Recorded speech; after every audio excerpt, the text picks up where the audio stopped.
शीतलपुर नाम के गांव में बरसात का महीना पूरी तरह से अपने रंग में आ चुका था। बारिश लगातार धरती पर बरस रही थी।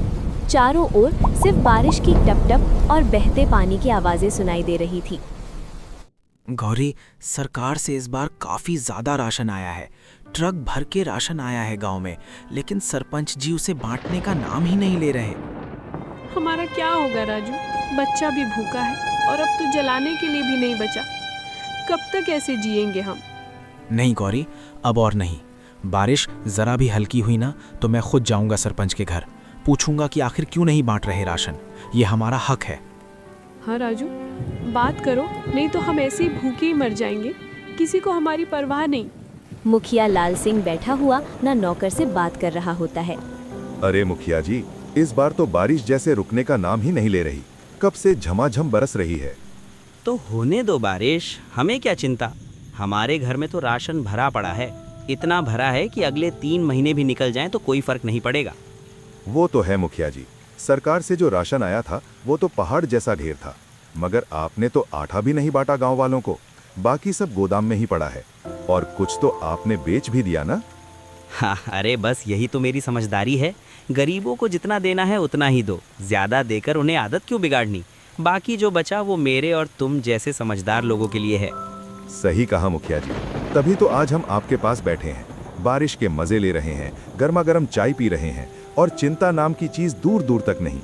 इस बार मैंने एक और चीज सोची है, एक चालाकी भरी योजना, जिससे अगली बार और भी ज्यादा राशन बचेगा। बारिश धीरे धीरे हल्की हो जाती है। राजू अपने दोस्त मोहन के घर जाता है।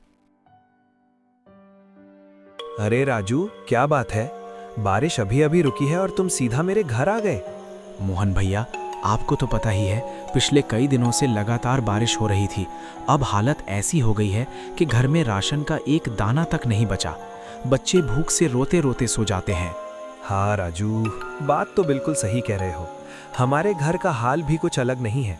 कल तो बस बचा खुचा आटा किसी तरह से पकाया था, अब तो चूल्हा जलाने का भी कुछ नहीं बचा। अब और इंतजार नहीं कर सकता भैया।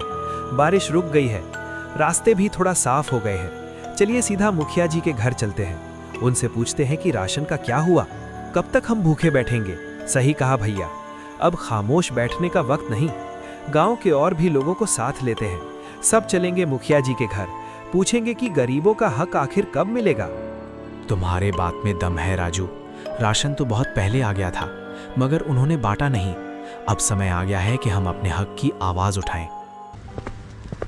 आज राजू और मोहन दोनों सरपंच जी के घर जाते हैं।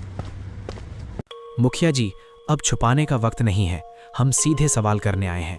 जो सरकार की तरफ से राशन आया है, आप उसे बांट क्यों नहीं रहे?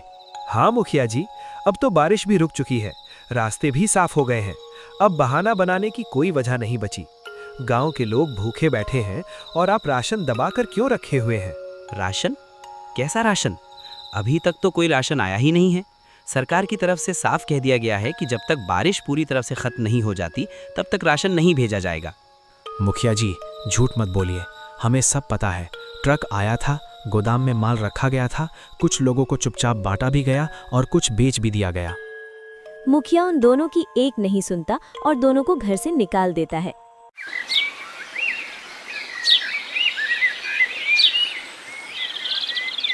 राजू, क्या हुआ? मुखिया जी ने राशन दिया या फिर खाली हाथ लौटा दिए? नहीं गौरी, मुखिया जी ने साफ मना कर दिया। बोले सरकार की तरफ से अभी तक कोई राशन आया ही नहीं है। क्या? ये कैसे हो सकता है? सरकार तो हर महीने की शुरुआत में ही राशन भेज देती है। मुझे भी यही लग रहा है गौरी। सच कहूं तो मुझे लगता है मुखिया जी झूठ बोल रहे हैं। लेकिन क्यों राजू? हमने उनका क्या बिगाड़ा है? हम तो वैसे ही दिन भर मेहनत करते हैं, 2 वक्त की रोटी के लिए तरसते हैं। पता नहीं गौरी, शायद गरीबों के हिस्से में अब भूख, तकलीफ और आंसू ही रह गए हैं। जब तक वोट चाहिए होता है तब तक सब दरवाजे पर आते हैं। तभी राजू के घर पर सेठ जी आते हैं पैसे वसूल करने के लिए। अरे राजू, तूने जो कर्जा लिया था पिछले साल वो अभी तक चुकाया नहीं है। अब तक कितना वक्त हो गया?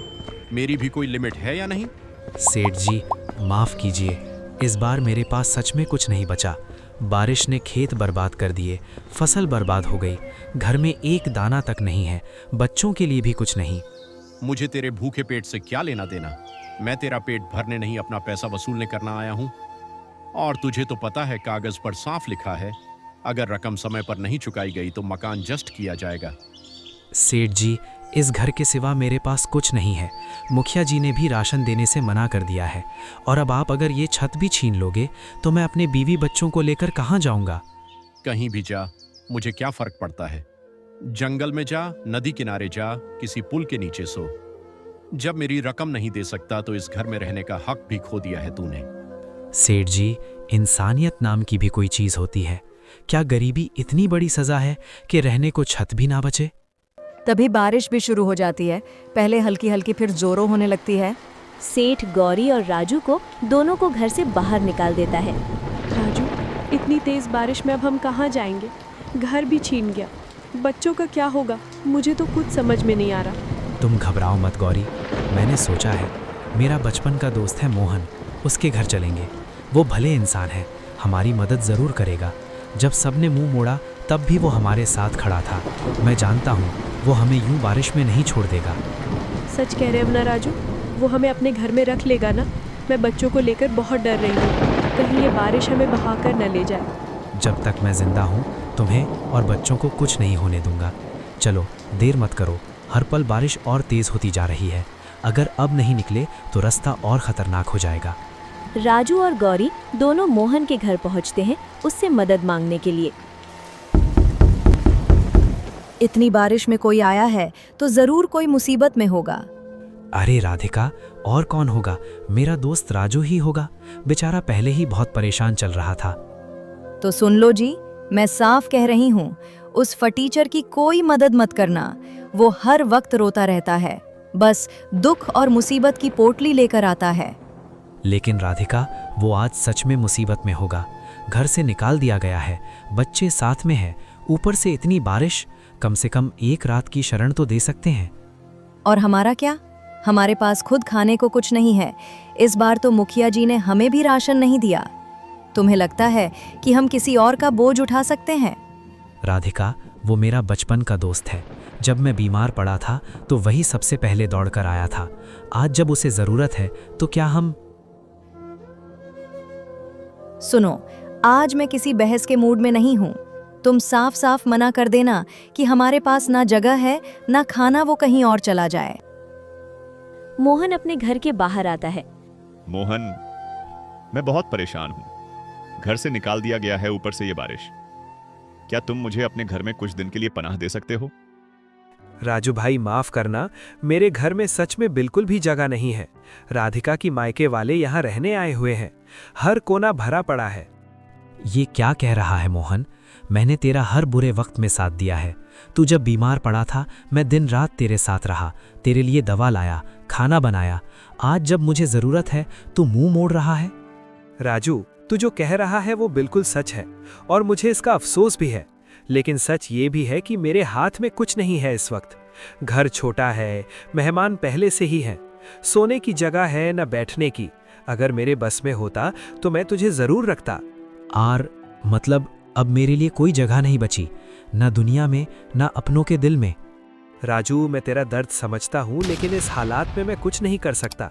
बारिश तेज होती जा रही है, तो कहीं और कोशिश कर, शायद कोई और मदद कर दे। इतना बोलकर मोहन अपने घर चला जाता है और राजू जंगल की ओर आ जाता है। जंगल में जाते ही राजू को कुछ समझ नहीं आता। बारिश तेज होती जाती है। हे ऊपर वाला, अब तो तू ही कुछ मदद कर सकता है। बारिश तेज होती जा रही है और मेरे बच्चे बीमार होकर मर जाएंगे। तू ही हमारी कुछ मदद कर।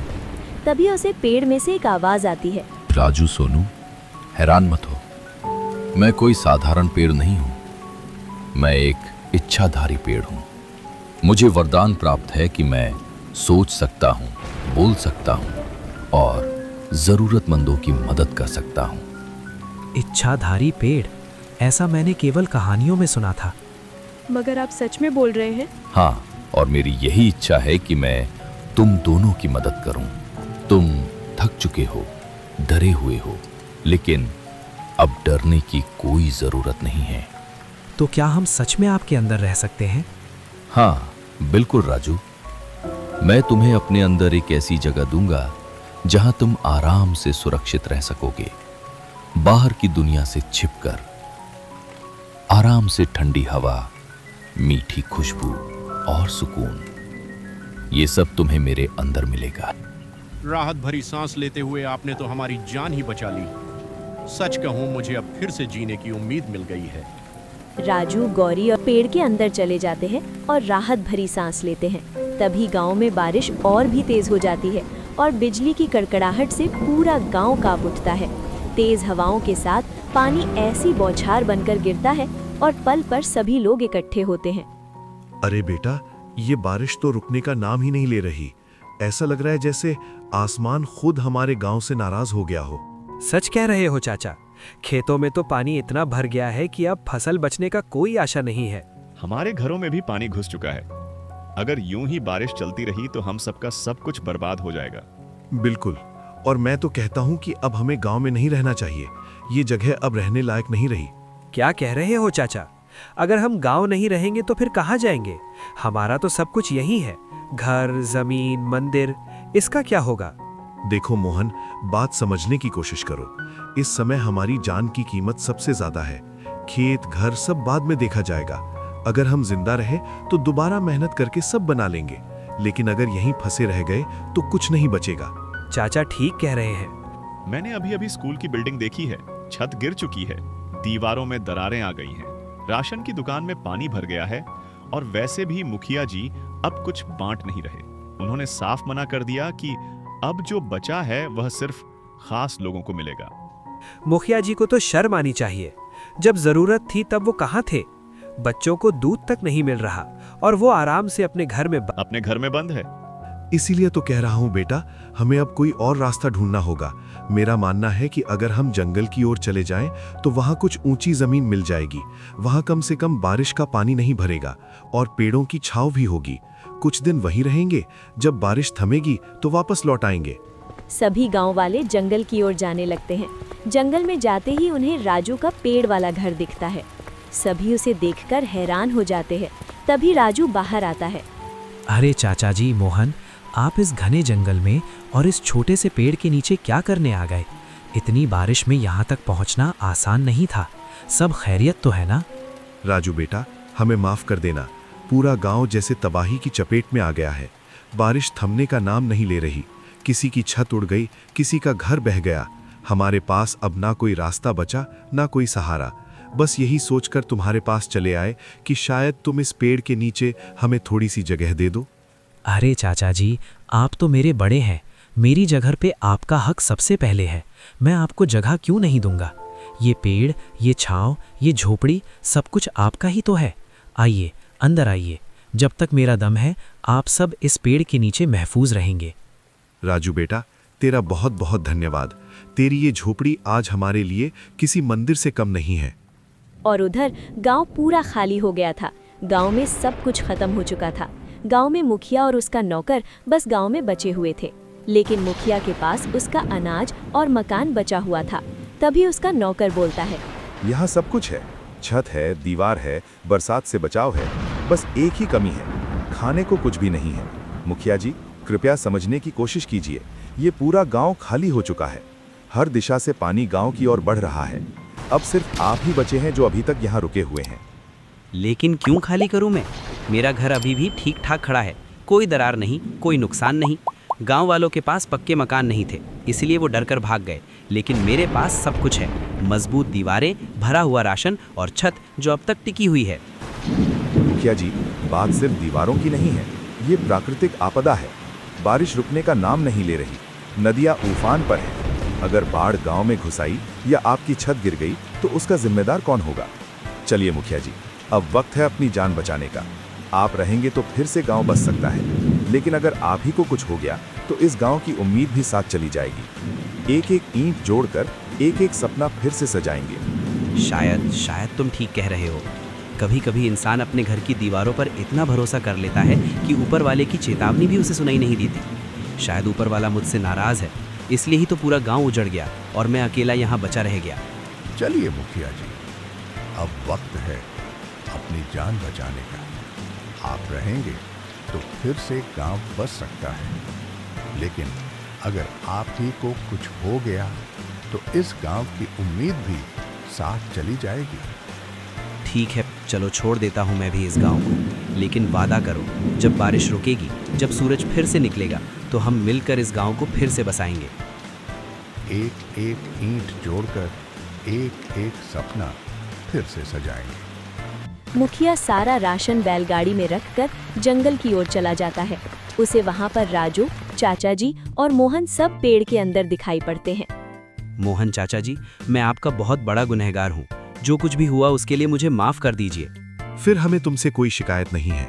ये जंगल सबका है, तुम भी हमारे जैसे इंसान हो, यहाँ रहने का तुम्हें भी पूरा हक। चाचा जी, हम सब भूखे हैं, यहाँ खाने को कुछ नहीं है। बच्चे 3 दिन से एक दाना तक नहीं खा पाए। खाने की चिंता आप तब मत करो राजू। देखो, मैं ये बैलगाड़ी में ढेर सारा राशन भरकर लाया हूँ। चावल, दाल, आटा, नमक, जो भी चाहिए सब है। सरकार से राशन आया था, लेकिन मैंने तुमसे ये बात छुपाई थी। मुझे डर था कि तुम वापस आ जाओगे तो सब बदल जाएगा, लेकिन अब मुझे अपनी गलती का एहसास हो गया है। नहीं राजू, ऐसा मत कहो। तुमने आज मेरी आंखें खोल दी हैं। अब ये जमीन सिर्फ मेरी नहीं, सबकी है। हम तुम मुखिया जी, आपने इतना बड़ा धोखा किया, फिर भी मैं आपको दोषी नहीं देता।